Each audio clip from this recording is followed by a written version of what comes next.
రంగారెడ్డి జిల్లా చేవెళ్ల మండలం కమ్మెట గ్రామానికి అరుదైన గుర్తింపు లభించింది. ఒకే గ్రామానికి 2 జాతీయ అవార్డులు వరించాయి.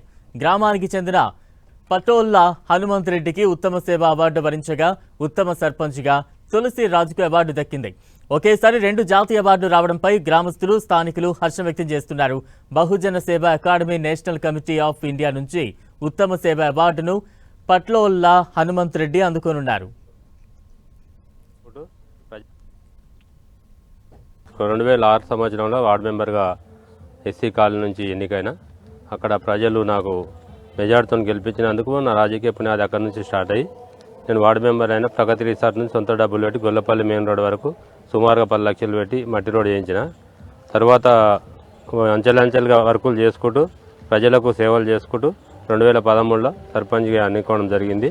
సర్పంచ్ అయితే సుమారుగా 2 గ్రామాలు కలిసి 700 మెజార్టీతో సర్పంచ్ ఎన్నికైన ఆ నుంచి సొంత డబ్బులు ఖర్చు పెట్టుకుంటూ వాటర్ షెడ్ స్కీమ్ 1,20,00,000 వర్క్ చేయంగా ఈ గ్రామ పంచాయతీ డెవలప్మెంట్ కోసం సబితా ఇందరెడ్డి మేడంతో సబితమ్మతో మనకు రాజ్యసభ సభ్యుల నుంచి డబ్బులు ఇప్పించామే.